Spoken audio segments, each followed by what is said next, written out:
todas, graça e paz no seu coração. Muito bom estar aqui ministrando sua vida. Quero agradecer o convite do pastor Zenóbio, quero agradecer a hospitalidade. E antes de entrarmos aqui no compartilhar aqui da palavra, da mensagem, do que eu gostaria de conversar com vocês, quero falar um pouquinho de onde eu venho, da trajetória, um pouquinho de mim. Eu sou ali da cidade de Curitiba, comecei essa vida ministerial em 2003. Na verdade, em 2002 eu conheci uma pessoa muito significativa que marca ainda a minha vida, que é o pastor Pote. Eu o conheci na primeira clínica da Alma, da Igreja Batista da Lagoinha, em Belo Horizonte. Ali eu estava lá em cima e ele estava ministrando, e ali aqueles assuntos de cura, de restauração, de aconselhamento, aquilo marcou muito minha vida, de uma forma que no próximo ano, no ano seguinte, 2003, eu tinha então deixado tudo e ido fazer um curso com o Pote. Esse curso iniciou em 2003, que é um curso de formação de aconselhamento, formação de cura, de libertação. E eu não só fiz esse curso, mas também me tornei um cooperador, me tornei ali um colaborador, ministrando, ensinando esse curso ali em Curitiba. E por mais de 10 anos eu tenho estado envolvido nessa área de cura, de restauração, de saúde emocional. E nos últimos 5 anos eu tive a minha formação em psicologia, sou psicólogo, atuo como psicólogo clínico e terapeuta familiar. Minha especialização é em terapia familiar sistêmica, mas no ano de 2010 nós tivemos uma experiência também, aí uma outra pessoa muito significativa entra na minha vida, que é o meu pastor, o pastor Luciano. Eu sou membro ali da Comunidade Alcance, componho ali a equipe ministerial da Comunidade Alcance de Curitiba. E no ano de 2010, nós sempre com esse coração missionário, sempre com esse coração de se entregar, se doar, nós fomos ter uma experiência de implantar uma Comunidade Alcance, implantar uma igreja no Nordeste, ali em Aracaju, Sergipe. Ficamos lá por uns 3 anos, foi uma experiência maravilhosa. Lá eu inaugurei uma escola de saúde emocional, estávamos à frente da igreja, tinha um programa no rádio diário, foi uma experiência maravilhosa, mas estava muito quente, então a gente resolveu voltar e de fato assim, a adaptação, né, é um pouco complicada.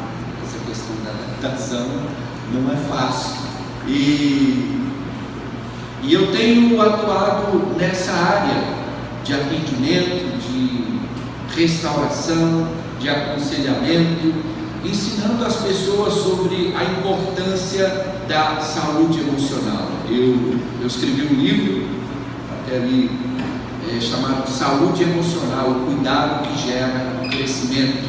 A proposta do livro, a proposta do ensino é apontar caminhos de recomeços. A proposta do livro é apontar caminhos de restauração, apontar caminhos que não sejam simplesmente fadados à repetição de erros e que ninguém fique refém dos traumas, das dores e das feridas emocionais. E hoje eu quero conversar um pouco com vocês sobre um dos temas que eu tenho levado muito por onde quer que eu vou. Eu tenho ido em muitos lugares e eu tenho aproveitado essa abertura para levar esse assunto sobre emoções. O tema que eu quero conversar é: precisamos falar sobre nossas emoções. Nós precisamos falar sobre nossas emoções. Nos aconselhamentos, na prática clínica, é sempre um grande desafio lidar com as nossas dores, com os nossos traumas, com as nossas vergonhas, com os nossos medos, e tem sido sempre um grande desafio lidar com essa demanda, especialmente uma demanda que está dentro das nossas igrejas. especialmente uma demanda que está entrelaçada, está envolvida com a espiritualidade. Eu tenho entendido e eu tenho ensinado que quanto mais a pessoa quer viver uma espiritualidade saudável, ela precisa investir na sua saúde emocional.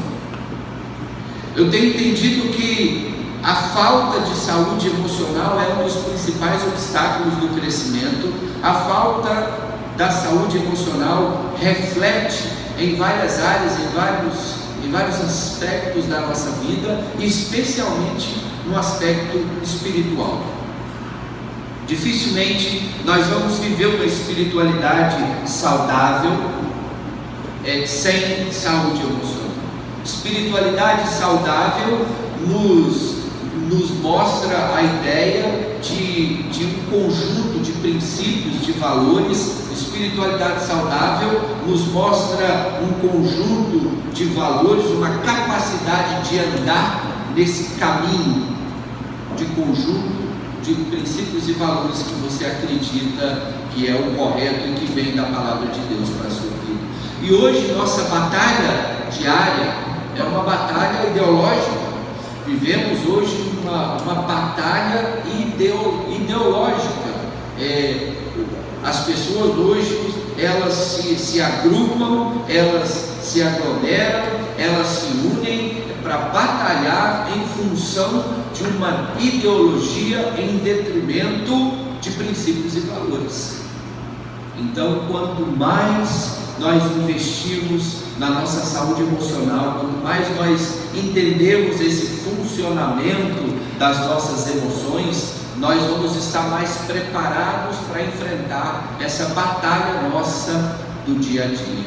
Saúde emocional está relacionado com esse direcionamento vocacional, ou seja, saber o propósito, saber a missão, saber o destino, saber a razão de estar aqui.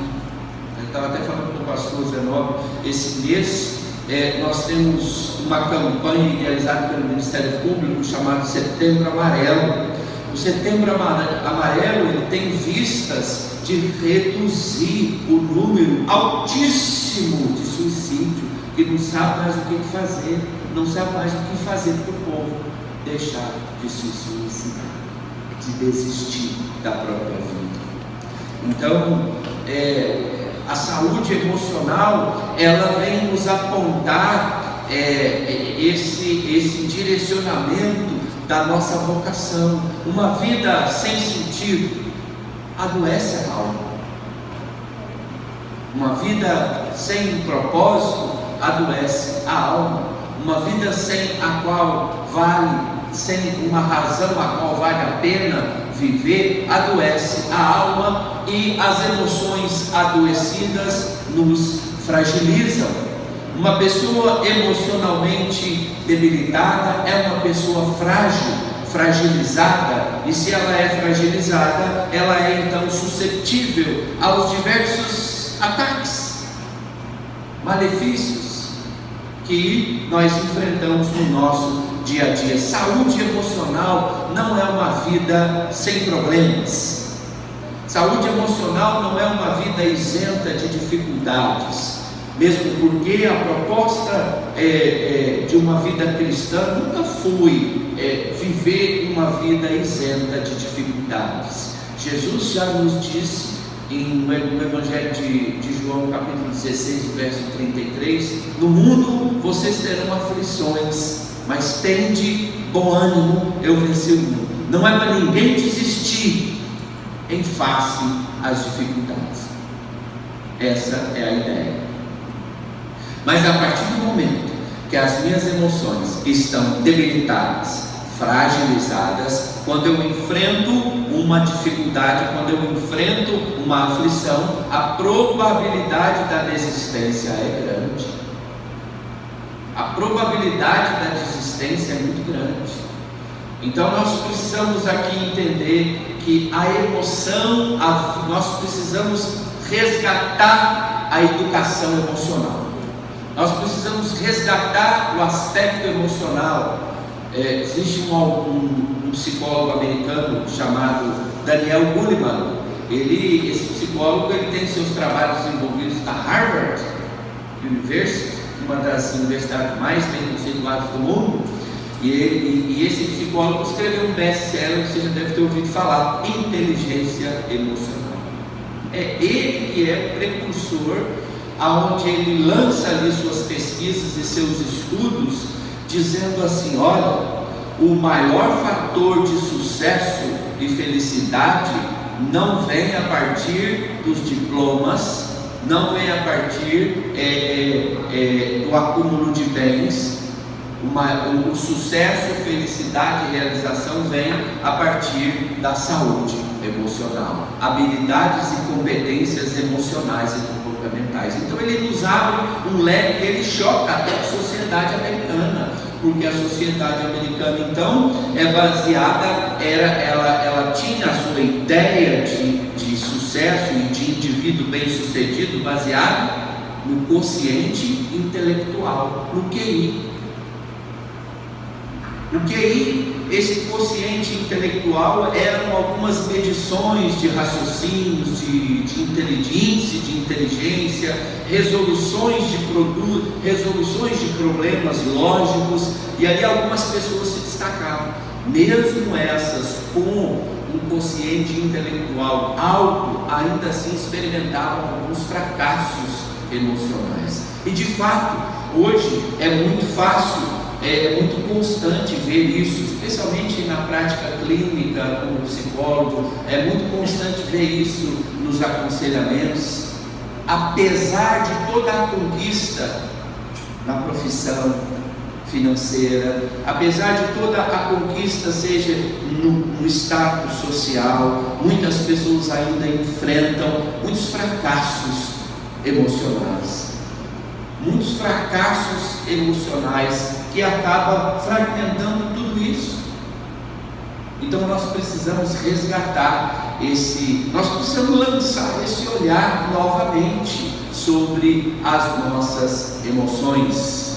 Nós precisamos resgatar esse campo, porque nós, como igreja, durante muitos anos fomos ensinados acerca de um evangelho da salvação. Ele é da salvação?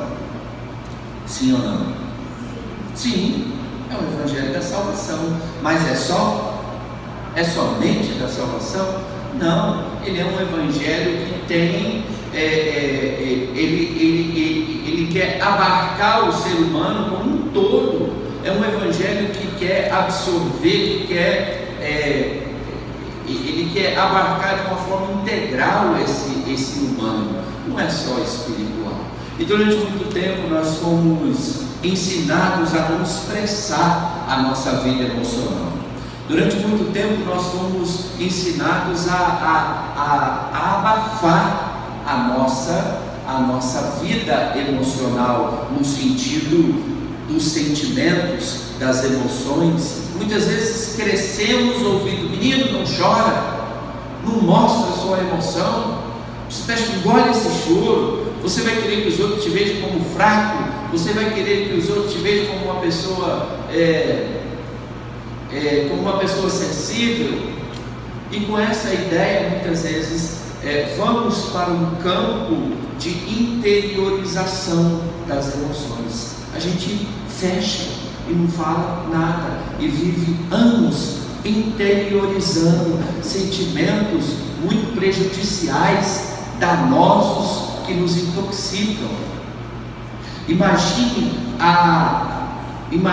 o prejuízo que dá as pessoas. Alguém viveu uma história de vida inteira guardando ali medo, rejeição, ódio, raiva, amargura, frustração. Imagine a bomba emocional que é. E isso tudo tem a ver com o que nós estamos observando hoje, nesse setembro amarelo, que é a questão do suicídio.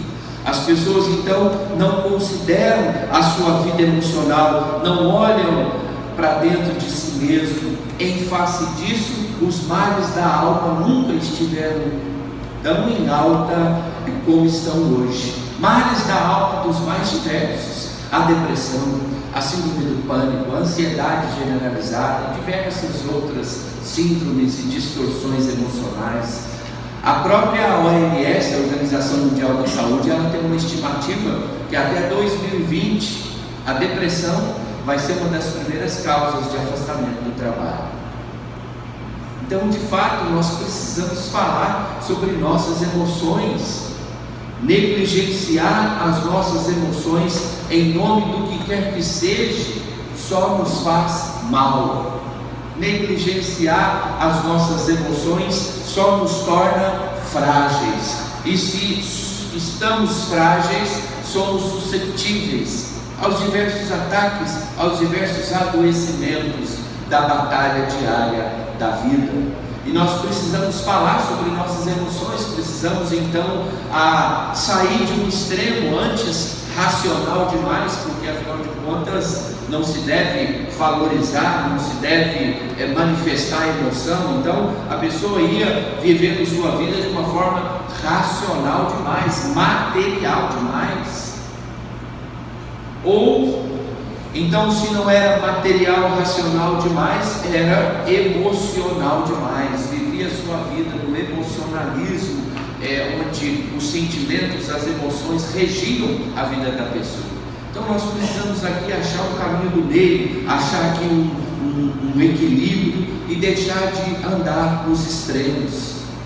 Achar um equilíbrio, entendendo que um dos princípios maiores da saúde emocional é não interiorizar. Aquilo que você interioriza, aquilo que você guarda, aquilo que você esconde, abafa, oculta, aquilo tem o poder de te adoecer, de uma forma ou de outra. Mas o tempo vai apagar. O tempo não apaga nada. O tempo só sobrepõe camadas. Chega uma época da vida que isso tudo volta e você não sabe de onde veio, mas estava lá. Então o tempo não apaga nada, o tempo ele simplesmente sobrepõe camadas. Então aprender a lidar com essas emoções é entender que um dos princípios básicos da saúde emocional é não interiorizar, é não ocultar, é não falar essa saúde, é não guardar essa saúde emocional que nós apresentamos, falamos como um item indispensável na nossa vida hoje. Qualquer coisa que você se dispõe a construir, você quer construir um casamento, você precisa de saúde emocional. Você quer construir uma vida profissional, você precisa de saúde emocional. Então essa emoção como fator de sucesso é a base, é o alicerce. E é preciso então nós entendermos que o falar é terapêutico, é curativo, e o contrário é adoecedor. Em 1920, um médico austríaco fez uma experiência com umas pacientes mulheres que estavam sofrendo ali do que ele classificou como histeria. Essa histeria dessas pacientes geravam assim, crises nervosas, geravam contorções físicas. As mulheres realmente estavam sofrendo muito. E ali já tinham feito de tudo com essas mulheres histéricas e nada gerava uma melhora significativa. Então esse médico apresenta uma nova forma de tratar, e ele começa então a deixar essas mulheres falarem, ele começa a dar uma voz. E você imagina 1920, né? As mulheres não tinham voz, elas não representavam um lugar de sujeito na sociedade, e isso era muito opressor, e isso era muito adoecedor. E a partir do momento então que nessa clínica ele começa a deixar essas mulheres falarem, e ali então vir buscar esse lugar de afirmação de quem elas eram, essas mulheres começam a melhorar. E esse médico então ele chama esse método da cura através da palavra. Esse médico hoje é conhecido como Sigmund Freud, e esse método que se iniciou como a cura da palavra é conhecido como psicanálise. Eu não sou psicanalista, né? Mas a contribuição que houve com essa descoberta, ela é inegável. A contribuição do funcionamento emocional é indiscutível. E aqui então ele entendeu que o único caminho de eliminação dos afetos doloridos, adoecedores, o único caminho da eliminação das memórias traumáticas doloridas era a fala. Era a fala. E o contrário é, a partir do momento que a pessoa não abre caminho para poder experimentar essa cura através da palavra, essa cura através da fala, ela vai se fechando, ela vai se interiorizando cada vez mais. E um dos maiores inimigos da saúde emocional é o que eu chamo aqui de áreas de trevas.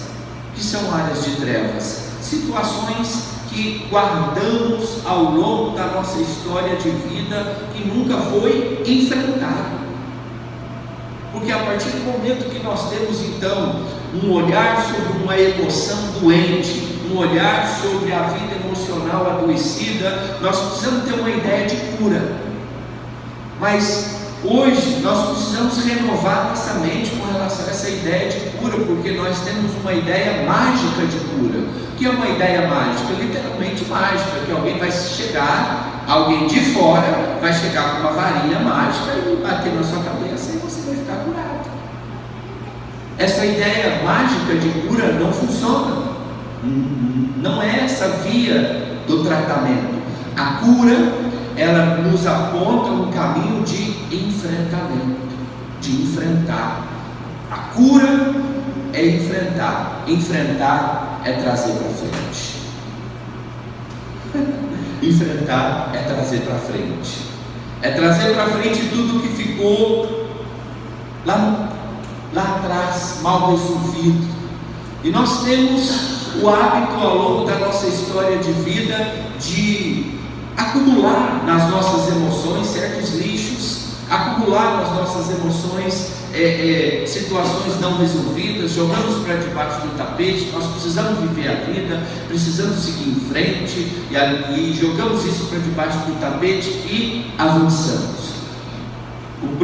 A própria situação do aborto, como o pastor aqui é um grande militante no sentido pró-vida, a grande maioria das mulheres que nós atendemos, que no passado fez o aborto voluntário, elas carregam, independente dos anos, se passou 10, 20, 30, elas carregam em si mesmo emoções extremamente adoecidas e debilitadas de culpa, vergonha, condenação, um sentimento de estar sujo.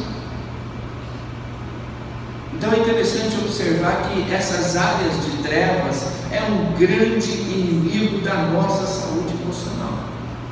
E fazendo uma relação, com toda essa ideia que nós estamos conversando aqui, fazendo uma relação com a Bíblia, fazendo uma relação com a palavra de Deus, as coisas se encaixam ainda mais. Livro de Provérbios, capítulo 4, verso 23, eu cito muito esse texto como base de toda a nossa fala da saúde emocional, que diz assim: sobre tudo que se deve guardar, guarda o seu coração, porque dele procede as fontes da vida. A Bíblia ensina muito sobre coração, fala muito sobre essa vida interior. A Bíblia ensina demais sobre interioridade. A Bíblia ensina demais sobre a importância de olhar para dentro de nós mesmos. E aqui é um contraste, porque nós não olhamos para dentro de nós mesmos. Nós nos abandonamos, vivemos a vida no piloto automático. E a Bíblia nos convida a olhar para dentro de nós mesmos, sobre tudo que se deve guardar. Guarda o seu coração. E a Bíblia ensina muito sobre o coração, e quando ela fala sobre o coração, não é no aspecto fisiológico, humano, biológico, do órgão físico que bombeia o sangue para o resto do seu corpo. Quando a Bíblia ensina sobre o coração, ela está dizendo sobre a sede das suas emoções, vontades e desejos. É lá que as coisas precisam agir, é lá que a espiritualidade do Evangelho precisa agir, nas mais íntimas das nossas emoções. Porque se o Evangelho não age, nós vamos deixar áreas da nossa vida intocadas por essa espiritualidade, e isso é prejudicial. Áreas da nossa vida que são intocadas por Deus é extremamente prejudicial, vai te fragilizar. Então, essas áreas de trevas, que é o inimigo da nossa saúde emocional, situações não resolvidas, mágoas, ressentimentos, falta de perdão, esses afetos doloridos, memórias traumáticas, ressentimentos, isso tudo consiste em áreas de trevas.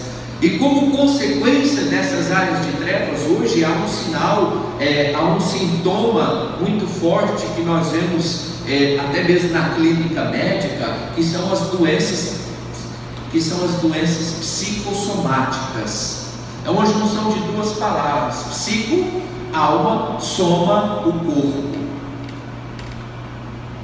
E essas doenças psicossomáticas, você faz exames clínicos, você faz uma bateria de exame, não há nada de errado com o funcionamento orgânico, físico do seu corpo. Mas a enxaqueca continua, a gastrite continua, a alergia, enfim, as dores das mais diversas. De onde está havendo, de onde vem esse mau funcionamento que está atingindo o corpo? Das emoções. Aquilo que a emoção cala, abafa, o corpo sente. Aquilo que a emoção cala, abafa, o corpo literalmente sente. Uma vez eu atendi uma senhora, e é um grande exemplo dessa questão de áreas de trevas, e de forma nenhuma aqui eu sou generalista dizendo, está acontecendo isso com a pessoa por causa disso. Não, cada caso é um caso. Não devemos ser generalistas, né?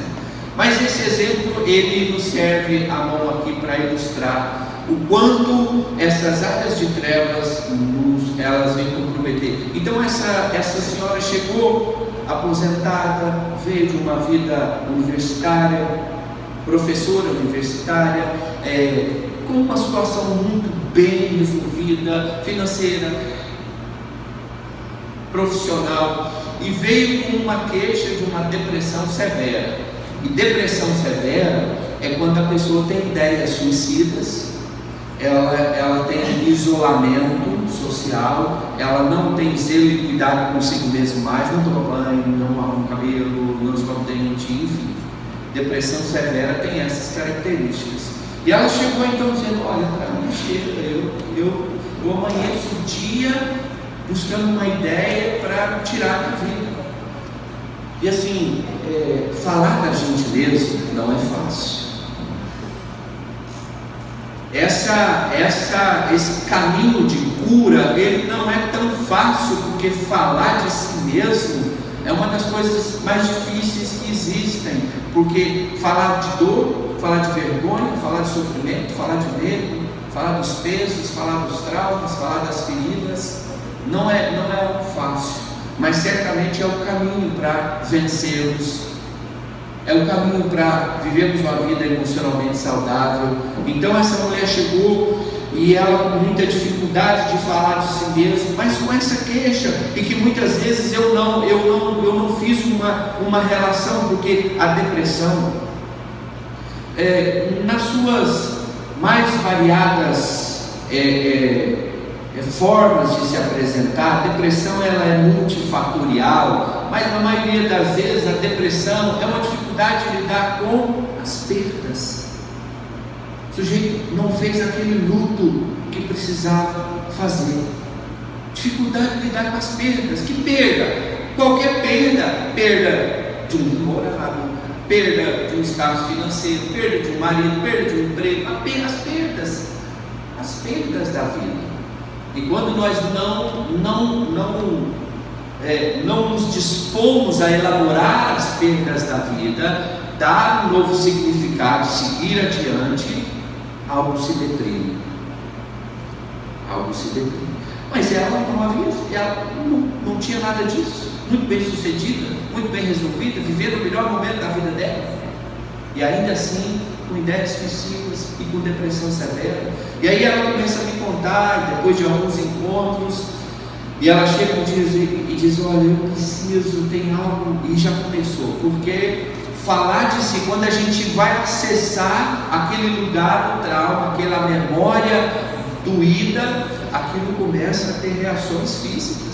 E ela começou a dizer: olha, eu preciso falar, eu preciso lidar com essa dor. E ela começou a descrever: olha, 10 anos atrás, há 10 anos atrás, é claro que ela não falou com essa fluidez, né? Falou com choro, com dor, com gemido, com mágoa. Falou: olha, 10 anos atrás, meu marido foi diagnosticado diabético, e com a diabetes veio o sobrepeso, com o sobrepeso veio a impotência. E ali éramos um casal relativamente jovem, e de repente eu me tornei uma cuidadora do meu marido. Dava a comida na mão, vestia bem no pé, nos tornamos estranhos porque aquilo foi muito vergonhoso para ele.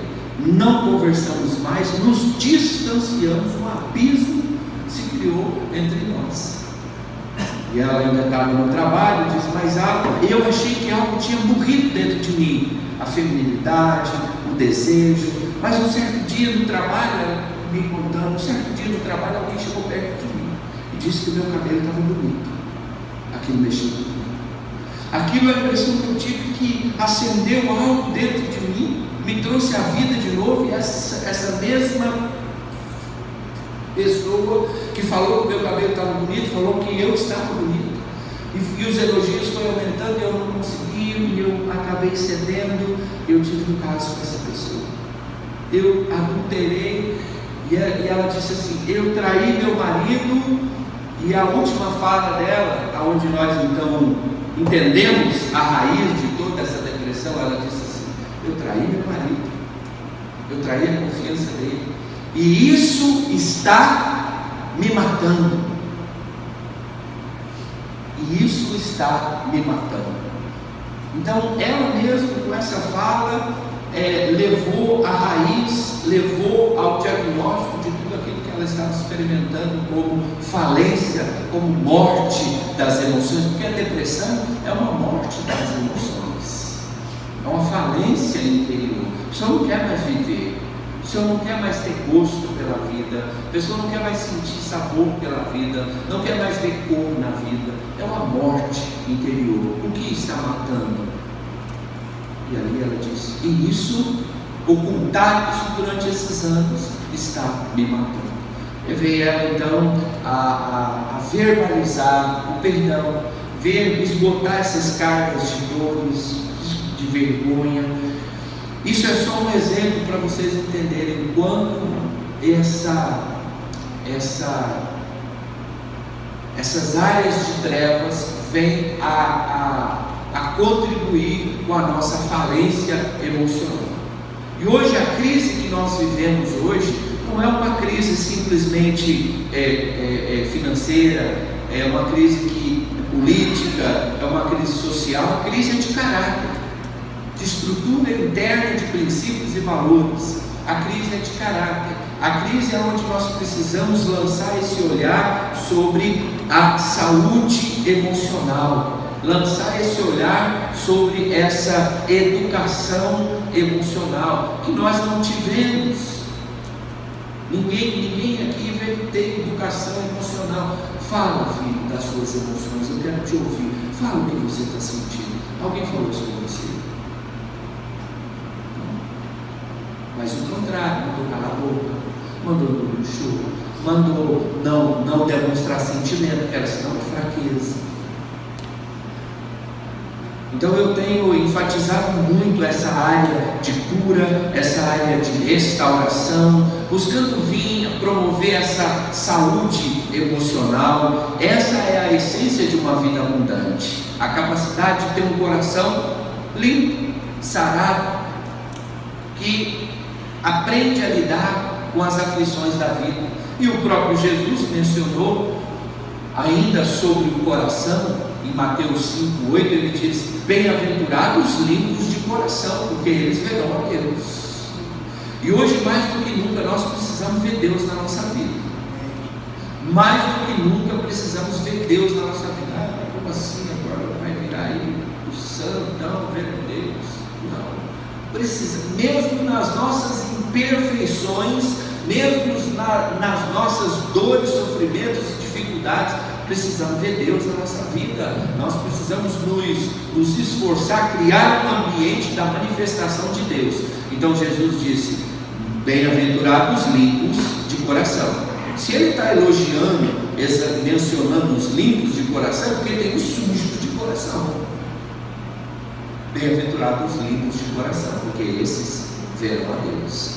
Um condicionante, um condicional para a manifestação de Deus na nossa vida.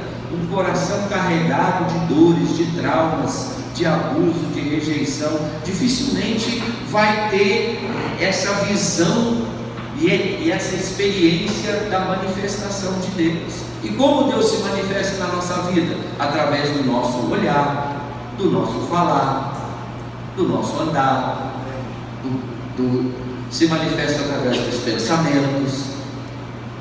Jesus, em outra ocasião, de Lucas capítulo 17, verso 21, ele estava explicando sobre o reino de Deus, que o reino de Deus não vem de lá, não vem de cá, não vem com aparência, mas o reino de Deus está dentro de cada um de nós. E isso é muito significativo no que diz respeito à saúde emocional, a ter um coração limpo. Se o reino de Deus está dentro de cada um de nós, a ideia é que onde você coloca a planta do seu pé, ali chegou o reino de Deus. Lucas 17, 21. O reino de Deus está dentro de cada um de vós. Onde você colocar a planta do seu pé, ali chegou o reino de Deus.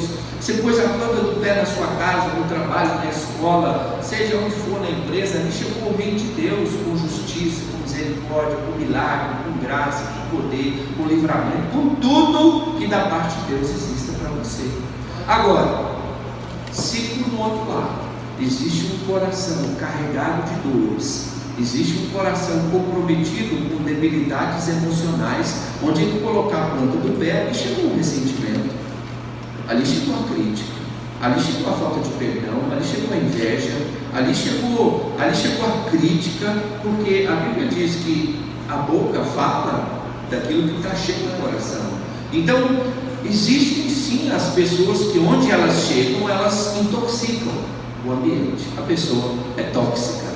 Aqui não tem ninguém tóxico. Ou você conhece alguém que intoxica o ambiente? Aqui não tem ninguém, tem certeza, né? Mas de fato, né, são pessoas que onde elas colocam a planta do pé, onde elas chegam, ali chega a crítica, ali chega o medo, ali chega a dúvida, ali chega o ressentimento, ali chega o mal-estar, ali chega o negativismo. Mas onde é que está a raiz disso? No coração. No coração. Então nós precisamos entender que o que afeta as nossas emoções vai comprometer as nossas atitudes. O que afeta o nosso coração vai comprometer as nossas ações.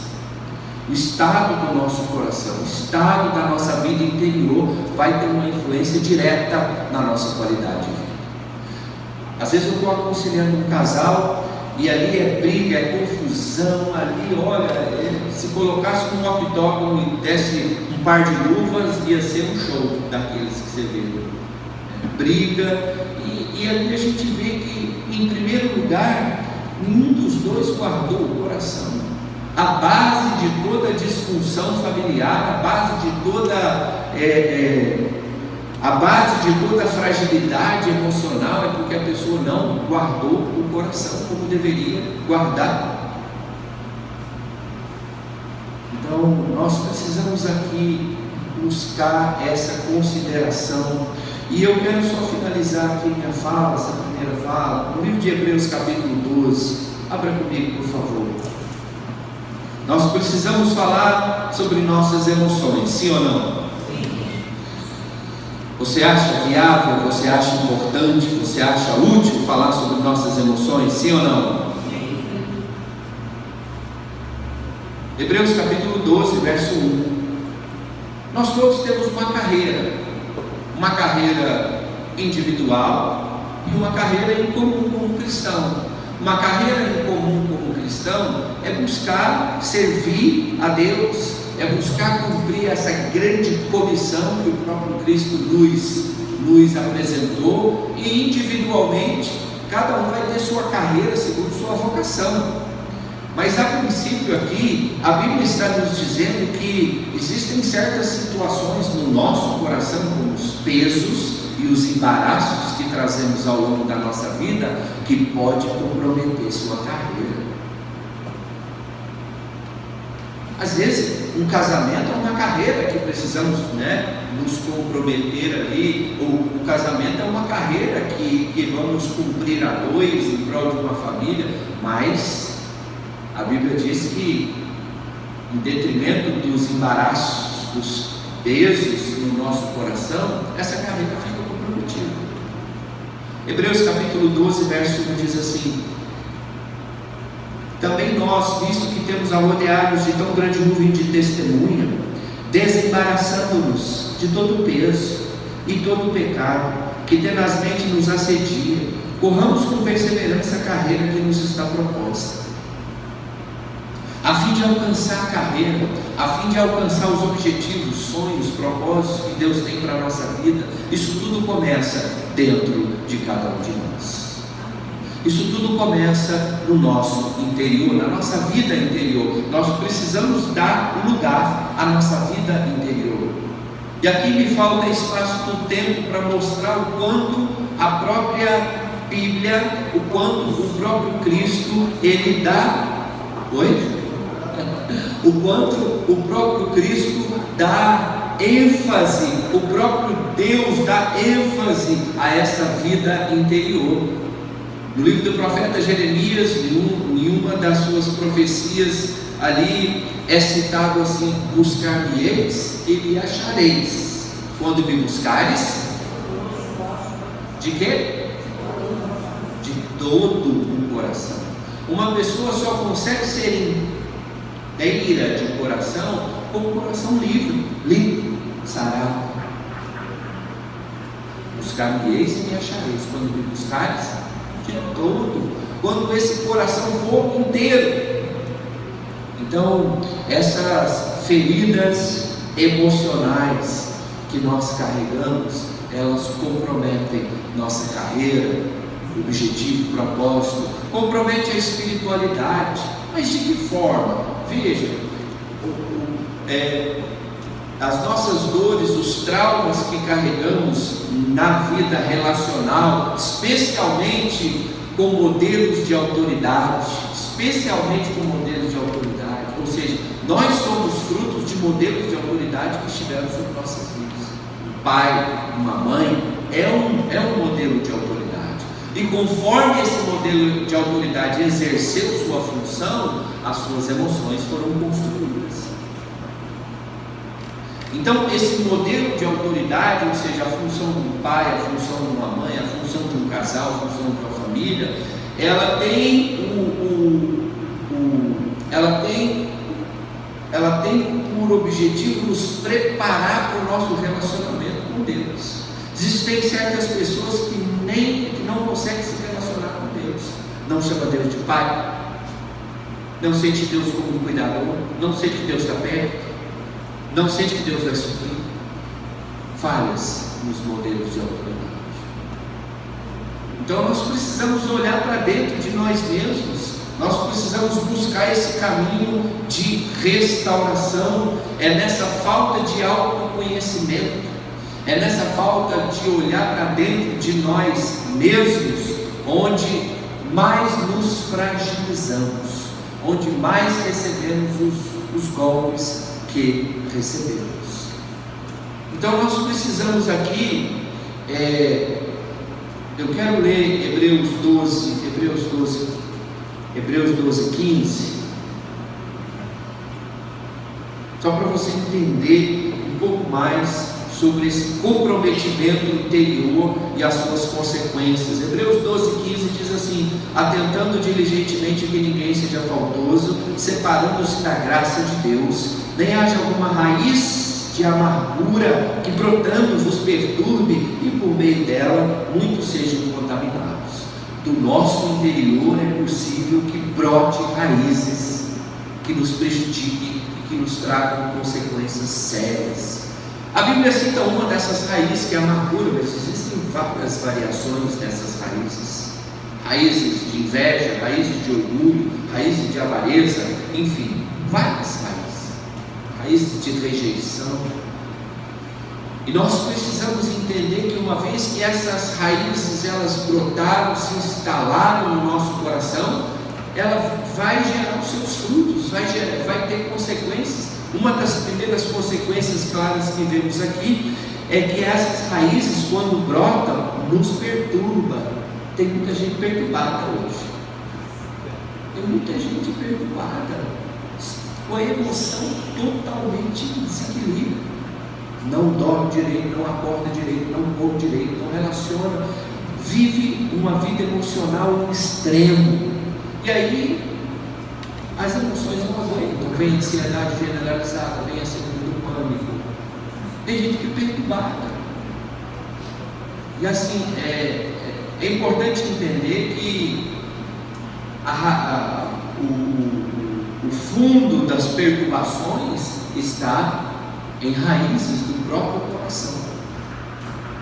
Uma outra consequência aqui que nós vemos dessas raízes que brotam no nosso interior é que por meio delas muitos sejam contaminados, e por meio delas muitos se contaminam. Feridas na alma são altamente contagiosas. Uma pessoa emocionalmente ferida, ela vai ser sempre o centro da confusão, da contenda, da crítica, da discórdia, do problema. Feridas emocionais são altamente contagiosas. Ninguém fica ferido sozinho. A pessoa vai sempre buscar o outro e influenciar o outro com os seus conteúdos, com as suas raízes internas. A gente sempre, nós regemos nossas relações influenciando e sendo influenciados, ou para o bem ou para o mal. Então nós precisamos olhar para dentro de nós mesmos. Esse autoconhecimento, ele vai nos favorecer. Olhar para esse caminho de cura, esse autoconhecimento, olhar para dentro de nós. A saúde emocional não está estabelecida em um aspecto isolado da vida de uma pessoa. A saúde emocional está estabelecida na história de vida que cada um carrega. Na história de vida que cada um carrega. Então é preciso olhar a pessoa com esse olhar sistêmico.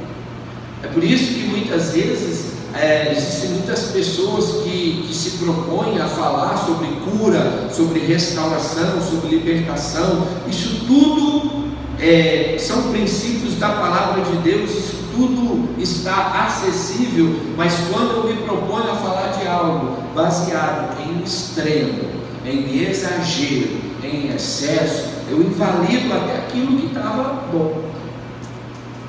Então, infelizmente, tem muitas pessoas que se propõem a falar de cura, de restauração emocional, baseado até mesmo em misticismo. O que é o misticismo? Misticismo é você evidenciar, valorizar mais a obra do mal do que a obra de Deus.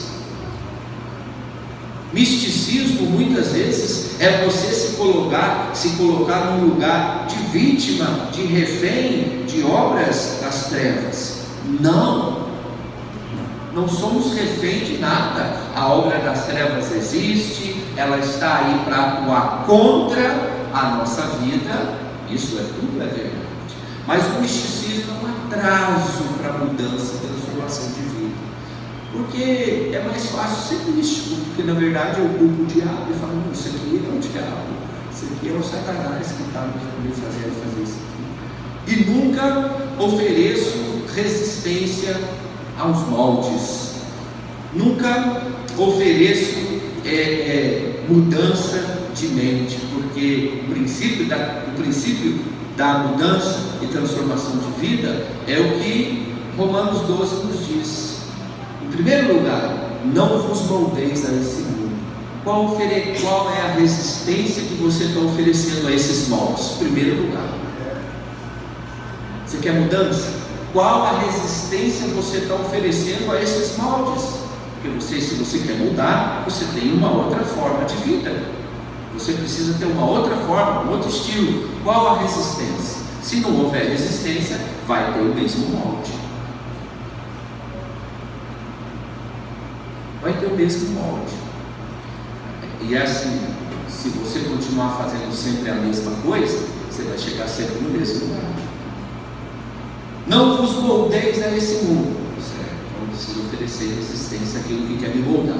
Não vos moldeis a esse mundo, mas transformai-vos através da renovação da vossa mente. Renovar a mente, hábitos, formas de ver a vida, de ver a si mesmo, estruturas do pensamento. Hábitos é uma construção. Hábito é uma construção. Deixar de ter um hábito e construir um novo, isso não é da noite para o dia. Isso gera esforço, gera compromisso, isso gera entrega. Hábito, mas transformai-vos pela renovação da vossa mente. O sujeito a vida inteira teve esse olhar, teve essa forma de pensar. Agora ele vai mudar. Ele vai mudar. Então, essa cura, essa restauração, a proposta da libertação, ela tem um preço. O preço é o quanto cada um de nós estamos dispostos a pagar para viver a vida abundante que Cristo nos deixou. E Cristo, de fato, ele disse assim: eu vim para que tenham vida e vida em abundância. Sim ou não? Sim. Mas todos estão vivendo em vida e abundância. Mas por que, se Cristo falou que ele veio para termos vida? Estão vivendo em vida e abundância? As pessoas estão vivendo em vida e abundância? Outra fala, eu vim, Jesus falando, eu vim para que todos se salvem, ninguém pereça. Estão todos salvos? Sim ou não? Não, mas por quê? Se Jesus não veio para que as pessoas se salvassem, mas por quê? Me respondam. Não querem? Muito bem. Mais alguém? Por quê? Se nós lermos aqui no Evangelho de Lucas, capítulo 4, verso 18, nós vamos entender que o ministério de Jesus é um ministério que está recheado com a cura, restauração, libertação. Estão todos libertos, curados? Sim ou não? Mas por quê? Entre o que Jesus nos oferece e entre a realização do que Ele nos oferece está a nossa vontade. O ser humano, ele se move através de vontade, volição, vontade. Jesus veio para que tivéssemos vida e vida em abundância. Nem todos têm vida, porque muitas vezes eu não tenho vontade de entrar nesse caminho de viver uma vida abundante. Para eu viver uma vida abundante, eu vou ter que renovar a mente, eu vou ter que oferecer resistência. Então aqui em Lucas capítulo 4, verso 18: o Espírito do Senhor está sobre mim, pelo que me ungiu para evangelizar os pobres, enviou-me a proclamar libertação aos cativos, restauração da vista aos cegos e pôr em liberdade os oprimidos, e a pregoar o ano aceitável do Senhor. Existe libertação? Existe restauração? Sim, está acessível. Está acessível. E só para nós finalizarmos aqui agora, para darmos um intervalo, Salmo 139. Nós precisamos falar sobre nossas emoções. Salmo 139, verso 23 e 24. É um fechamento desse raciocínio, um fechamento desse entendimento. Salmo 139, verso 23 e 24. É uma oração forte, né? Uma vez eu atendi uma senhora e ela chegou e disse assim: olha, eu ouvi falar muito de vocês e eu vim aqui porque eu preciso de ajuda, mas não se preocupe, eu já sei o que eu tenho, estou debaixo de uma maldição e eu vim aqui para você fazer uma oração forte e quebrar essa maldição. Sério? Ela falou isso comigo. Não se preocupe, eu já sei o que eu tenho e eu estou debaixo de uma maldição e eu quero que você faça uma oração forte para quebrar a maldição na minha vida. Eu tive vontade de falar para ela: eu acho que tem que ser outra coisa, tem que ser quebrado. Tipo assim, cara, uma coisa parecida, brincadeira, jamais eu falar isso. Mas ele disse: minha senhora, com muito amor e carinho, minha senhora, não é assim que funciona. Mas como assim? A senhora quer algo que mude de fora para dentro? É isso que a senhora está me dizendo? Eu preciso de uma oração forte para quebrar esses laços, quebrar essa maldição. Aí eu expliquei para ela: minha senhora, não é assim que funciona. Eu preciso ouvir sua história de vida, saber o que está acontecendo, saber aonde a senhora tem que se posicionar, aonde a senhora precisa renovar a mente, aonde a senhora precisa ter novas posturas, novas ações. Não é assim que funciona. Não é de fora para dentro que vem as verdadeiras e significativas mudanças, é de dentro para fora. Não, mas na minha casa, meu marido não conversa comigo, está dormindo em quarto separado, minhas filhas já brigou comigo, e me falaram que isso aí é uma obra de não sei o quê, e eu preciso quebrar essa maldição. Eu disse: minha senhora, mas nós precisamos entender que as mudanças não vêm de fora para dentro. Eu preciso que a senhora fale da sua vida, fale das suas dores, fale de onde a senhora está entendendo que precisa ser tratado. E ela disse: não, o senhor não está entendendo, eu preciso de uma oração forte para quebrar isso na minha vida. Então veja, é muito fácil. Não é muito fácil nesse aspecto chegar para alguém de fora que não tem nada a ver com a sua vida diretamente e oferecer uma solução. É muito fácil. Agora, nada muda significativamente enquanto não vier de dentro de nós mesmos e com um envolvimento profundo e responsável de cada um de nós. Nada muda. Bom, eu estava com essa luta. Então, com essa senhora. Eu disse: minha senhora, eu não posso fazer isso.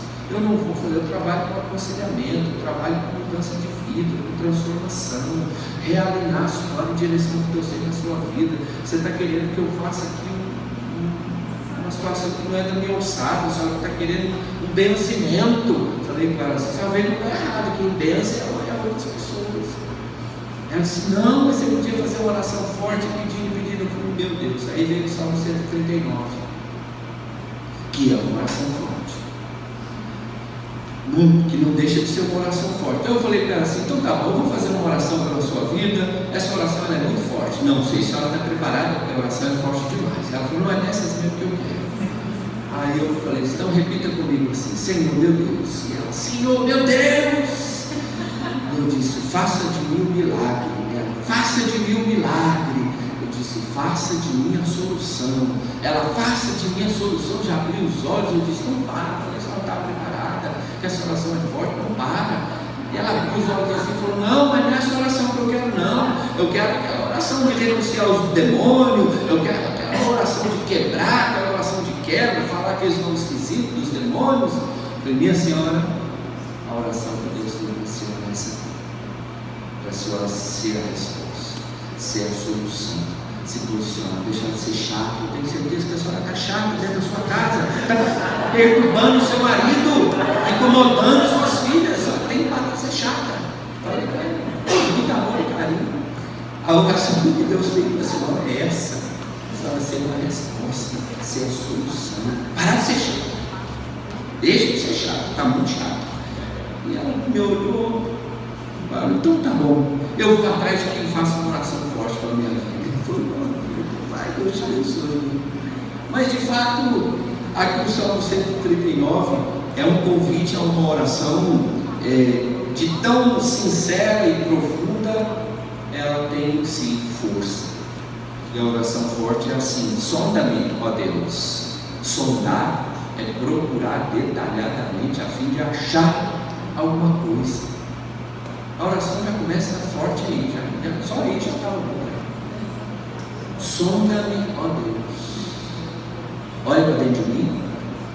Olha no mais profundo dos meus amores. Olha no mais profundo dos meus sentimentos. Olha o passado, presente, futuro. Olha tudo. Sonda-me, ó Deus, e conhece o meu coração. Sete das emoções, vontades e desejos. Conhece minhas emoções, conhece meu coração. Prova-me. A oração da maioria das pessoas, Senhor, me livra dessa prova. Esse aqui está pedindo a prova, Senhor, me prova. Eu preciso saber o que é feita a minha fé. Eu preciso ser provado. Eu preciso saber o que é feito. Eu preciso aprender com a prova. Olha que oração forte, gente. Meu Deus. E não está bom não. E fala assim: e conhece os meus pensamentos. Senhor, olha para os meus pensamentos. Conhece o que está passando na minha cabeça. Conhece o que está passando nos meus pensamentos. E finaliza assim: vê se há em mim algum caminho mau e guia-me pelo caminho eterno. Uma disposição genuína de ser corrigido. Sabe qual que é um dos maiores obstáculos da cura e da restauração? Não é o capeta, não é o Satanás, não é o diabo. É uma indisposição de ser tratado. Sabe qual que é um dos maiores obstáculos da cura, da libertação? Você viu falando que Jesus veio para libertar o cativo, veio para restaurar, veio para curar. Sabe qual que é o maior obstáculo disso? É a indisposição da pessoa de ser tratada. Indisposição de ser tratado. Porque aqui o salmista diz: Senhor, vê se há em mim algum caminho mau e guia-me pelo caminho eterno. Uma disposição genuína de consertar, de mudar, de realinhar. Então esse é o objetivo de falarmos sobre nossas emoções. Um objetivo de entender que o Evangelho, andar com Deus, é ter uma disposição de aprender. Andar com Deus é ter uma disposição de mudar. A Bíblia é pedagógica, ela quer nos ensinar. Quer nos ensinar a nos relacionarmos com Deus, nos relacionarmos com o próximo, nos relacionarmos com nós mesmos. Eu queria que você ficasse de pé. Nós vamos ter um tempo de oração, de reflexão sobre essa palavra. Essa palavra que nós conversamos aqui, onde nós falamos, precisamos falar sobre nossas emoções. Eu queria só que você curvasse a sua cabeça. Eu quero só ter um tempo de oração com você, porque eu acho importante nós refletirmos sobre a palavra que nos é ministrada, nós acolhermos essa mensagem como um bom solo acolhe a semente. Senhor, em nome de Jesus, nessa noite nós oramos aqui, pedimos a Tua graça, pedimos o Teu cuidado sobre nossas vidas. Ouvimos essa palavra sobre as emoções, ouvimos essa palavra sobre a importância de falarmos sobre nossas emoções. Nos ajuda, Senhor, a olhar para dentro de nós mesmos. Nos ajuda a lidar com tudo aquilo que precisa ser visto, ser revisto na nossa vida. Nos ajuda, Senhor, a não ocultar, a não sobrecarregar a nossa vida com emoções prejudiciais, com emoções danosas. Nos ajuda, Senhor. Ajuda-nos a limpar o nosso coração de tudo aquilo que insiste em entulhar as nossas emoções. Senhor, queremos desentulhar as nossas emoções da mágoa, do ressentimento, da frustração, da falta de perdão. Senhor, essa debilidade emocional tem nos fragilizado, o inimigo tem se aproveitado dessas fragilidades. Nos fortaleça aqui essa noite. Já começa uma obra de fortalecimento, começa uma obra de libertação, vai arrancando essas raízes do nosso coração, raízes de amargura, raízes de dores, raízes dos traumas que nos perturbam, que está contaminando o nosso interior e por sua vez contaminando a todos ao nosso redor. Nós não queremos, Senhor, disseminar o adoecimento emocional. Nós queremos, Senhor, aonde colocarmos a planta do nosso pé, que ali chegue o reino de Deus com poder, com graça.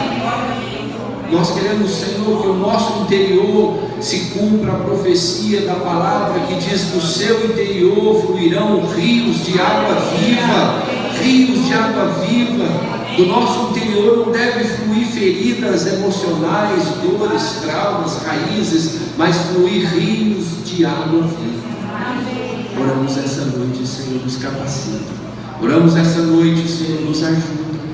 Tudo aquilo que tem nos pesado, nos ajuda a remover esses fardos, remover esses pesos. Em nome de Jesus é que nós oramos.